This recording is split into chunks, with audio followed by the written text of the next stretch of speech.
안녕하세요. 지난 9월쯤부터 결혼을 막 준비하기 시작했었던 올해로 34살 된 여자입니다. 지금 이렇게 제 사연을 보내고 있다는 건 결혼이 아니라 파혼을 했다는 소리겠지요. 저는 현재 제 명의로 된 아파트에 살고 있어요. 최고점을 찍었을 때가 9억이었고 현재는 6억에서 7억 사이 정도 하는 집입니다. 거품이 빠진 거고 집값이 다시 저만큼까지 오르지는 않을 거라고들 하더라고요. 처음에는 투자 목적으로 샀던 집이지만 이미 재미 볼 만큼 다 봤고 실거주를 하고 있으니 급할 것도 없어서 저는 크게 신경 안 씁니다. 집은 제가 23살 사회초년생이던 시절에 갖게 되었어요. 그때 당시만 해도 집이 그렇게 비싼 가격이 아니었거든요. 원래 저희 외삼촌이 신혼집으로 살던 집이었는데 외삼촌네가 그때쯤 이민을 가게 되면서 집을 내놓게 되었습니다. 원래 저희 어머니가 부동산 전문가까지는 아니시지만 그래도 그런 쪽으로 약간 보는 눈이 있으신 분이시거든요. 애초에 그 집도 외삼촌네 결혼했을 때 어머니께서 분명히 10년 내로 크게 돈이 들 집이라고 강력 추천을 해줘서 얻었던 거고요. 그런데 어머니가 그 집이 참 아깝다고 손에 쥐고만 있어도 언젠가 재개발이다 뭐다 해서 분명히 돈이 될 텐데 어떻게든 돈을 만들어서 그 집을 우리가 살까 말까 하시고 계시더라고요. 그걸 보고 어머니께 그 집 내가 사면 안 되냐고 물었어요. 가진 게 딸랑 100만 원뿐이었다 보니 부모님 도움을 당연히 받아야 했지요. 부모님이 저 대신 대출을 받아주셨고 그 돈을 제가 일해서 갚기로 했습니다. 돈 한 푼이 아쉬운 와중에 자취는 꿈도 꿀 수 없었죠.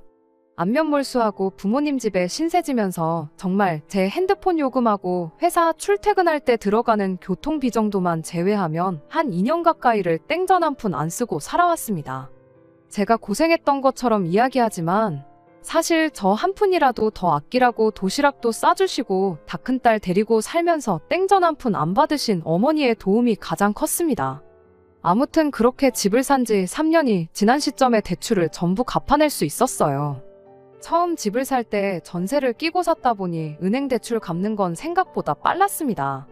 몇 년 더 지나서 세입자분이 나가게 되면서 대출을 조금이나마 다시 받아 전세금을 돌려드렸고 그때부터 아예 제가 실거주를 하기 시작했어요. 지금은 대출 하나도 없이 100% 내돈내산 내 집이 되었고요. 어머니 예상대로 집값은 제가 집을 처음 샀던 순간부터 꾸준하게 우상향해 왔습니다. 3억도 안 되게 매매한 아파트가 말씀드렸다시피 최고점을 찍었을 때 9억까지 올라갔어요. 부동산이 저렇게 든든하게 버텨주니까 다른 건 몰라도 마음은 든든하더라고요. 회사에서 무슨 일이 생기면 속으로 수틀리면 그만둬버리면 되지 뭐 이런 생각했던 적이 한두 번이 아니에요. 믿는 구석이 있으니까 어려운 부탁 거절하기도 쉽고 무슨 일을 시작함에 있어도 실패를 조금이나마 덜 두려워하는 사람이 되었습니다. 제 파혼한 이야기를 하려고 왔는데 너무 자서전 같은 이야기만 하는 것 같네요. 아무튼 결국엔 제 소유의 집 때문에 파혼을 했다 보니 이야기를 안 할 수가 없었습니다. 남자친구는 제 친한 친구의 소개로 처음 만났어요. 1년을 연애하고 결혼 이야기가 나왔고요. 연애 시작했을 때 제 나이가 33, 남자친구 나이가 36이었다 보니 당연히 결혼 생각을 하지 않을 수 없었습니다. 결혼을 전제로 시작을 한 연애는 아니었지만 1년간 연애하면서 자연스럽게 서로의 결혼관에 대해서 이야기를 주고받게 되었어요. 제가 자가로 대출 하나 없이 집을 가지고 있다는 사실을 결혼 이야기 오가기 전까지는 남자친구한테 먼저 알려준 적이 없었습니다. 뭐 얼마나 대단한 거라고 유세냐, 그걸 숨기냐 하실 분들도 계시겠지만 저도 숨기려고 숨겼던 게 아니었습니다. 그저 말할 타이밍이 없었을 뿐이에요. 뜬금없이 남자친구한테 나 사실 자가로 집 한 채 있다 하고 말하는 게 더 이상하다고 생각했거든요. 말할 기회가 생기면 꼭 말해야겠다 싶었는데 그게 미루고 미뤄지다가 결국 결혼 이야기 나오기 직전까지 오게 되었던 거고요. 그런데 남자친구가 이미 제가 제 명의로 집을 가지고 있던 걸 알고 있더라고요. 어떻게 알았느냐 물었더니 남자친구가 연애 초반에 하수구 막힌 거 고쳐주겠다고 저희 집에 찾아왔던 때의 이야기를 하더라고요. 이쪽 동네가 회사 출퇴근하기에 유리한 위치도 아니고 보통 자취를 하면 원룸 건물 같은 데서 할 텐데 24평 아파트에서 가족들도 없이 혼자 살고 있는 게 너무 이상했었다고 하더라고요. 그런데 제가 먼저 말을 안 해주니까 혼자서 그 궁금증을 참지 못하고 결국 제 집 주소를 가지고 등기부등본을 열람해봤다대요. 친구한테 소개받았다 보니 기껏해야 친구가 설레발치면서 남자친구한테 알려줬구나 싶었는데 차라리 저한테 직접 물어보던가 했으면 모를까 말도 없이 등기부등본을 뽑아본 게 조금 기분이 그랬습니다. 남자친구는 미안하다고 사과하면서 자기가 원래도 부탁하는 말을 잘 못하는 성격인 거 알지 않느냐고, 특히나 먼저 말을 안 해주는데 거기다 대고 말하기가 좀 그랬다고, 그래서 혼자 어떻게 알아내볼까 하다가 그 방법을 쓴 거니 이해 좀 해달라 하더라고요. 미리 말해주는 거랑 이미 알고 있는 게 사실은 엄청난 차이가 있었던 건데, 그때 저는 그냥 남자친구 말대로 어차피 알려줬을 거였는데 무슨 상관이냐고 하고 넘어갔던 게 저희 실수라면 실수였어요. 그때 파혼했다면 2달이라도 더 시간을 벌 수 있고 더러운 꼴도 안 봐도 되었을 텐데, 그거 생각하면 아직도 왜 그때 빨리 결정을 못했나 아쉬울 따름입니다. 아무튼 남자친구도 또래치고 돈을 적게 모아놓은 편은 아니었어요. 결혼할 때 뭐 남자가 2억 3억씩은 모았어야 한다 이런 이야기들을 자주 보곤 했는데, 솔직히 36 나이에 1억 5천을 모은다는 게 절대 쉬운 일이 아니거든요. 그런데 돈을 그만큼 잘 모아놓고도 남자친구는 매사에 늘 자신감이 없는 모습을 보여줬습니다. 너는 7억짜리 집을 해오는데 그거에 비하면 내가 너무 보잘것없이 해가는 것 같다, 이런 식으로 말이죠. 제가 결혼하는 데 있어서 제 집을 가지고 유세를 떨 생각도 없었고, 그로하여금 어떤 상황에 있어서 우위를 점한다던가 유리한 입장에 서려던 생각은 전혀 없었습니다.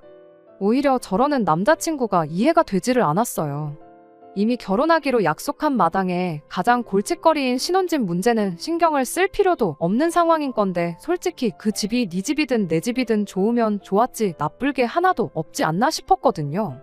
맨몸으로 오는 것도 아니고 1억 5천이나 되는 거금을 모아놓았는데 왜 이렇게 자신감 없어 하는지 몰랐습니다. 솔직히 뭐 결혼하는데 집 문제도 걱정할 거 없고 이 돈은 그냥 엄마 줘야겠다, 이렇게 나오는 게 아닌 이상은 저는 아무 불만 없이 결혼해서 행복하게 잘 살 자신이 있었어요. 그런데 뭐가 그렇게 마음에 안 차서 저렇게 자신감 없는 모습을 보이는지 싶더라니까요. 그렇다고 저희 나이가 한참 때라 연애도 1년밖에 안 하고 결혼하기로 한 건데, 남자친구가 제 집값만큼 돈을 모을 때까지 기다릴 수도 없는 노릇이잖아요. 36에 1억 5천이면 넉넉 잡아 30살부터 사회생활 했다 치고 1년에 3천씩 모은다는 건데, 그러면 20년도 더 걸린다는 거였으니까요. 그런데 저렇게 나왔던 데에는 다 이유가 있던 거였어요. 애초에 저희 집 등기부등본 뽑아봤을 때부터 지 엄마랑 짜고 입을 맞추고 있던 게 아닐까 싶기도 합니다. 아무튼 그렇다고 결혼 준비를 손 놓고 있을 수는 없었던 법이다 보니 차근차근 하나씩 준비하기로 했어요. 일단 먼저 남자친구를 저희 집에 인사를 시켰습니다. 제 앞에서는 집 때문에 그렇게 풀죽어하고 똥 씹은 표정만 짓고 있더니 막상 저희 부모님 앞에서는 넉살 좋게 잘하더라고요. 부모님은 남자친구가 성격도 밝고 직장도 좋고 뭐 하나 마음에 들지 않는 점이 없다고 하셨어요. 이야기 들어보니까 결혼 생각은 30살 되자마자부터 있던 것 같은데 왜 저 나이 먹도록 결혼을 안 했는지 모르겠다고 할 정도로 남자친구를 괜찮게 보셨습니다. 그런데 다 결혼 못한 데에는 이유가 있던 거였어요. 하마터면 제가 청춘 바쳐 장만한 내 7억 집까지 내주고 독박을 쓸 뻔했네요. 아무튼 당시 저희 집에서는 이미 오래전부터 제 결혼을 기다려왔던 시기이기도 했다 보니 하루라도 빨리 상견례 날짜를 잡으라고 하셨죠.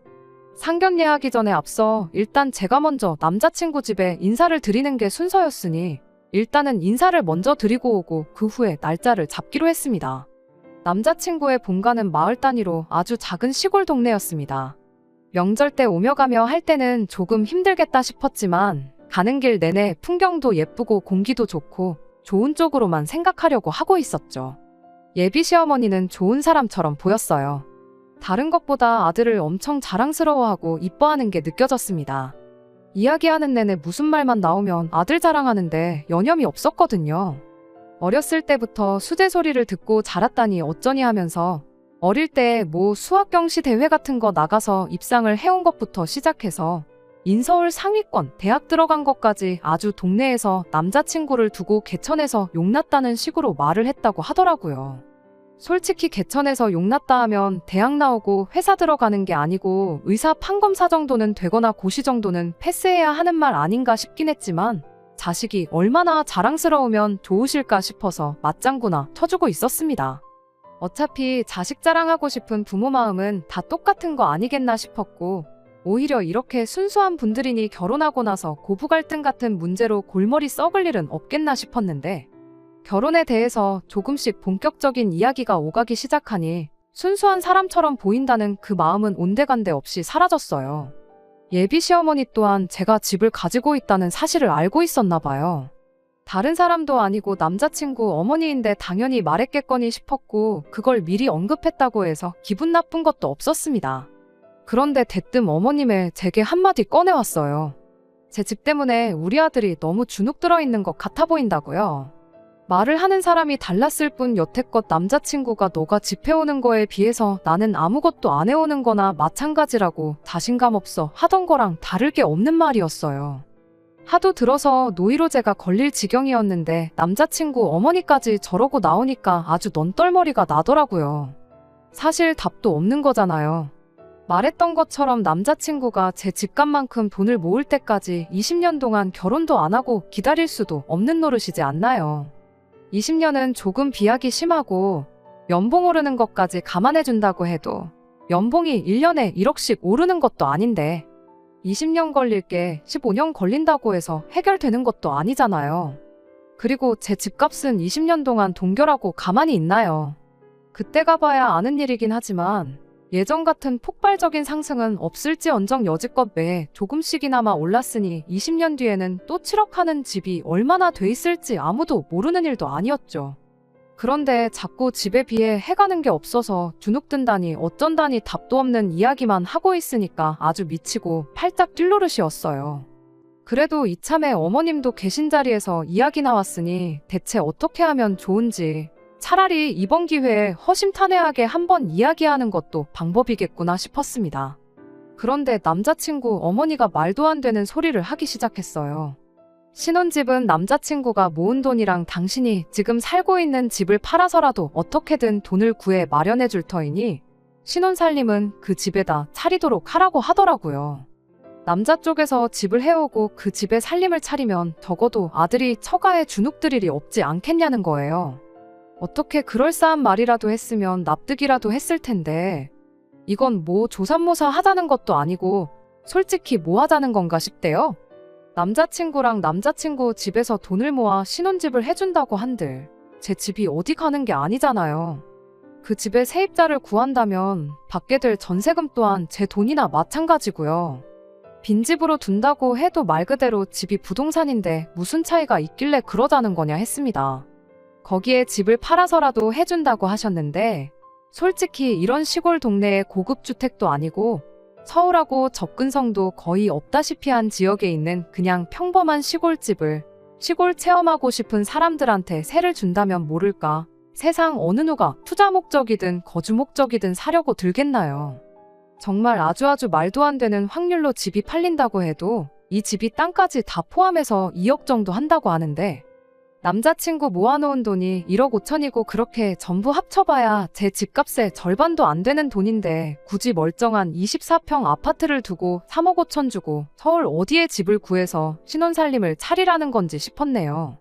당사자인 제가 괜찮다는데 왜들 자꾸 그러시냐고 그리고 집까지 팔아서 해주신다고 했는데 그럼 어머님은 어디 가서 사시려고 그러냐 그렇게 되면 내가 부담스러워서 안 되겠다 최대한 좋게 돌려서 말했습니다. 그런데 이미 전부터 남자친구가 자신감 없는 모습 보이면서 자꾸 질질 끌고 그랬던 게 사실은 다 꿍꿍이 속이 있었던 겁니다. 저는 적어도 여태까지 남자친구가 염치가 있는 사람이라서 그래서 저보다 결혼 자금을 덜 가져오는 데 있어서 책임감을 느끼고 마음고생을 하는 줄 알았는데 그게 아니었어요. 제 대답에 남자친구 어머니가 한다는 말이 그 집에 자기가 들어가서 살면 되지 않겠냐고 하는 거 아니겠어요? 저는 제가 잘못 들었나 싶어서 네? 하고 되물었어요. 상식적으로 남자친구 어머니 입에서 그런 대답이 나올 거라 예상할 수 있는 사람이 이 세상에 몇이나 되겠나요? 그러니까 말 그대로 당신 살고 있는 집이며 땅이며 다 팔아서 돈을 마련하고 개천에서 태어난 용의자 어머님의 자랑인 남자친구가 여지껏 회사 생활하면서 모아놓은 돈 1억 5천, 그걸 합쳐서 저희 신혼집을 구해주고 당장 자기는 살 곳이 없어지게 되는 거니 제 집에 들어가서 살겠다, 그 말이었습니다. 너무 진지한 표정으로 말하고 있으니 저게 웃자고 농담하는 것처럼 보이진 않았어요. 아무리 그래도 그렇지 그건 조금 말이 안 되는 거 아니냐고 대답을 했더니 자기 이야기 좀 들어보라면서 내 집에 당신들 살게 해주면 제가 앞으로 얻게 될 이득에 대해서 열변을 토하기 시작했습니다. 일단 시부모가 가까이 살면 저희한테 이득 아니겠냐는 주장을 해왔어요. 무슨 말이냐 하면 세상에 가족만큼 믿고 기댈 수 있는 사람들이 또 어디 있겠느냐고. 나중에 아이가 태어나던 뭐 밑반찬을 해서 가져다 주던 분명히 도움될 일이 있을 거랍니다. 막말로 애 태어나서 당신이 애만 봐줘도 저한테는 한 달에 200만 원 돈 아끼는 거나 마찬가지 아니냐고 하더라고요. 그런데 그거야 뭐 꼭 시어머니한테만 맡길 이유가 있나요? 요즘 들어 사회 분위기 때문에도 육아휴직 같은 거 당당히 쓸 수 있는 시대고 거기에 저희 부모님이 이미 가까이 살고 있는데 굳이 제 집까지 비워줘가면서 결혼해가지고 시어머니한테 애 봐달라고 할 필요나 있나 싶었고요. 그렇게 거절당하니까 이번엔 감정에 호소를 하기 시작했어요. 보시다시피 당신들이 이렇게 시골에 살고 있지 않냐고. 우리 아들 아니면 언제 또 당신들이 서울에서 살아보겠네요. 아파트에도 한번 살아보고 싶은데 어떻게 좀 안 되겠냐면서 온갖 불쌍한 척을 다 하더라고요. 그래도 그렇지 아닌 건 아니라고 생각했고 2번 다시 똑같은 거 물어보지 못하게 확실하게 거절해야겠다 싶어서 그래도 그건 안 된다 딱 잘라 대답했어요. 어차피 집 팔아서 결혼자금 보태주실 거면 안 보태주셔도 되니까 그 돈으로 서울에 살 곳을 구해보시는 건 어떻겠냐고. 어차피 어머님 아버님 2분만 사시는 거면 적당한 전세 매물 정도는 찾을 수 있을 거라고 대답했습니다. 그랬더니 저희를 도와준다는 척 친절히 굴다가 서울에서 한번 살아보게 해달라고 불쌍한 척까지 하던 남자친구 어머니가 이번엔 또다시 돌변해서 성질을 내기 시작했어요. 저보고 너 돈을 얼마나 벌길래 그깟 집 가지고 유세를 떠냐고 역정을 내더라고요. 월급은 남자친구가 저보다 많이 벌기는 해요. 남자친구 나이가 저보다 많기는 하지만 저는 23살 때부터 일을 했다 보니 사회생활 경력이 훨씬 길거든요. 그런데도 불구하고 연봉 차이가 난다는 건 앞으로도 제가 남자친구 연봉을 따라잡을 확률은 거의 없다고 봐도 무방했습니다. 뭐 그렇다고 해서 엄청나게 차이 나는 건 아니었어요. 앞으로 먼 미래의 일은 모르겠지만 당장만 두고 보면 남자친구가 저보다 달에 30만 원 정도 더 버는 상황이었습니다. 아무튼 남자친구 어머니가 돈을 걸고 넘어지면서 우리 아들 처가 눈치 보고 살게 만들어서 니네 친정에다가 우리 아들이 번 돈 죄다 빼돌릴 계획 아니냐고. 그렇게는 못하겠으니 내가 가까이 살면서 니들 어떻게 하고 사는지 지켜봐야겠다고 하더라고요. 세상에 사람 마음이 얼마나 비뚤어졌으면 저런 생각까지 하는가 싶었습니다. 그러니까 애초에 남자친구가 저보다 덜 해오는 게 마음에 걸렸던 게 아니라 제가 더 해오니까 그만큼 결혼 생활에 있어서 제가 우위를 점하게 되진 않을까. 그래서 당신 아들이 평생 마누라 눈치, 처가 눈치 보면서 살지 않을까 그 생각밖에 없었던 거예요. 그래서 저도 한마디 다시 말했죠. 아니 누가 가까이 못 살게 했느냐고. 집 해오는 거 가지고 어머님 아들 처가살이 시킬 생각 없고 돈도 빼돌릴 생각 없으니 집 팔고 이사 오셔가지고 가까이 살면서 한번 지켜보시라 했어요. 내 집 바로 옆집에다가 집을 구해도 뭐라고 안 할 테니까 내 집 말고 다른 집 구해서 사시라고 한마디 했지요. 그때 그냥 상 뒤집어 엎고 나왔어야 했는데 무슨 좋은 꼴을 보겠다고 그 못된 아줌마 생각을 고쳐먹게 해주려고 그랬는지 모르겠네요. 며느리가 벌써부터 시어머니한테 말대꾸하는 것 좀 보라면서 저한테 삿대질까지 해가면서 저희 부모님의 가정교육까지 운운해가며 뭐라 하는데 개천에서 나온 용이라고 우리 아들 데려가려면 응당 그 값을 치러야 하는 거 모르냐면서 소리를 고래고래 지를 때 저 사람이 뭘 믿고 저렇게 뻔뻔하게 나오나 싶었는데 믿는 구석이라고 자기 아들 하나밖에 없었구나 싶었어요. 제가 집까지 들고 시집 온다고 하니까 당신 아들이 얼마나 대단한 사람이라고 단단히 착각을 하는 건지 제가 무슨 결혼하고 싶어서 환장한 줄 알았나 봅니다. 분위기가 험악해지는 가운데 남자친구가 언제 제 편에 서서 말 한마디 해주려나 싶어서 기다리고 있었는데 꿀먹은 뭐마냥 입국 닫고 아무 말도 안 하고 있더라고요. 그래도 나랑 결혼할 사람이라고 엄마가 저 모양 저 꼴로 어깃장 부리면서 말도 안 되는 소리를 늘어놓는데 저를 대신해서 어머니한테 말 한마디 해줄까 기대했던 제가 바보였지요. 아무 말도 안 하고 상황만 지켜보는 남자친구를 보니 더는 이야기 나눌 것도 없겠다 싶어서 자리에서 일어났습니다. 그런데 이번엔 꿀먹은 뭐마냥 아무 말도 없던 남자친구가 이젠 망부석이라도 된 건지 저를 따라서 같이 일어날 생각은 안 하고 저를 빤히 쳐다만 보고 있더군요. 표정이 마치 네가 처음 와보는 시골 동네에서 나 없이 어떻게 집에 갈 건데 하는 표정이었어요.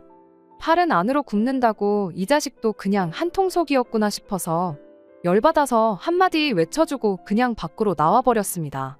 좋은 대학 나오고 좋은 회사 다니는 게 무슨 개천에서 용난 거냐고, 아줌마 아들 그렇게 대단하고 잘난 사람 아니니까 주제 파악 좀 하라고 한마디 해주고 나오니 그래도 속은 좀 후련하더라고요. 끝까지 남자친구는 집안에서 나올 생각이 없어 보였고 솔직히 처음 와보는 데다가 외진 시골 동네다 보니 어떻게 집에 가야 하나 막막했어요. 그나마 오는 길에 버스 정류장을 본 것 같아서 무작정 그쪽으로 걸었습니다. 걱정도 되고 무섭기도 했지만 핸드폰도 있는데 뭐 문제 될까 싶었고 길 따라서 걷다 보면 어떻게든 되겠지 싶은 심정이었습니다.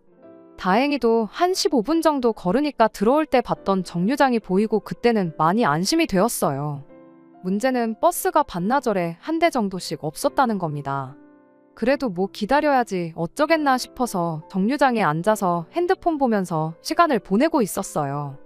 한 10분인가 있었을까 저 멀리서 차가 한 대 오더라고요.